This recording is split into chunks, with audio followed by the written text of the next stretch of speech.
శ్రీమాత్రే నమః. పురుషులు పెళ్ళైన తర్వాత పరాయి స్త్రీలని ఎందుకు ఇష్టపడతారో తెలుసా? చాణక్యుడు ఏం చెప్తున్నాడంటే, ప్రతి మనిషికి తన జీవితంలో ఉన్నత స్థానాలకు వెళ్ళాలని కోరిక బలంగా ఉంటుంది. అయితే వారి ప్రయత్నంలో కొందరు సక్సెస్ అయ్యి వారు అనుకున్న లక్ష్యాలు చేరుకుంటారు. కానీ కొంతమంది మాత్రం ఎదురైన చిన్న చిన్న కష్టాలకి కృంగిపోయి వారి జీవితాలను నాశనం చేసుకుంటారు. అలా కాకుండా ప్రతి మనిషి జీవితంలో అనుకున్న లక్ష్యానికి చేరుకోవడానికి కొన్ని లక్షణాలను ప్రక్కవారి నుంచి పుణికిపుచ్చుకోవాలి.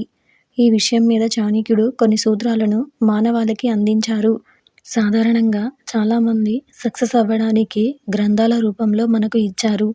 అటువంటి గ్రంథాలలో ఒకటైన మనస్తత్వ శాస్త్రాన్ని క్షుణ్ణంగా పరిశీలిస్తే మనకి తెలియని ఎన్నో విషయాలు బయటపడతాయి. ఏదో ఒక సమయంలో మీరు మోసపోవడం, నష్టపోవడం జరుగుతుంది.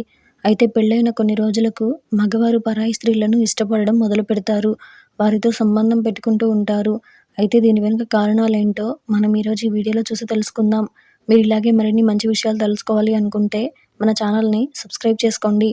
అలాగే ఈ వీడియోని ఒక లైక్ చేయండి. మీ ఫ్రెండ్స్ అండ్ ఫ్యామిలీ మెంబర్స్కి షేర్ చేయండి.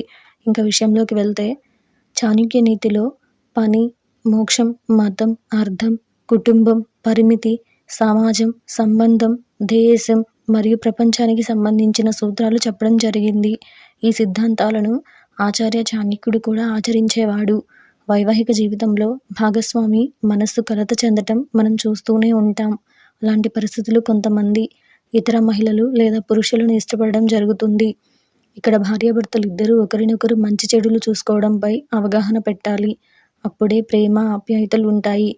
లేదు అంటే వారి దారి వేరే మల్లుతుంది. చాలామంది భార్య ఉన్నప్పటికీ పరాయి స్త్రీలను ఇష్టపడి వారితో సంబంధం పెట్టుకుంటారు. ఇలాంటి పరిస్థితుల్లో భార్యాభర్తల సంబంధంలో నమ్మకం అనేది చాలా ముఖ్యమైన పాత్ర పోషిస్తోంది. నమ్మకం ఉంటే ఇద్దరిని ఒకరినొకరు నిజాయితీగా ఉంటారు. ఆ నమ్మకం లేని పరిస్థితుల్లో ఈ సంబంధాలు సమస్యలకు దారితీస్తూ ఉంటాయి. అలాగే భార్యాభర్తల సంబంధం శారీరక సంతృప్తి కూడా చాలా ప్రాధాన్యత పాత్ర పోషిస్తుంది. అది లేకపోవడం వలన ఆ ఇద్దరి మధ్య ఆకర్షణ తగ్గిపోతుంది. ఇటువంటి పరిస్థితుల్లో కూడా పెళ్ళైన మగవారు పరాయి స్త్రీల మీద మోజుపడుతూ ఉంటారు. కాబట్టి భార్యాభర్తలు ఒకరినొకరు అర్థం చేసుకుంటూ ప్రేమ, ఆప్యాయతలను పంచుకుంటూ ఉంటే ఇలాంటి పరిస్థితి ఎదురవ్వదు.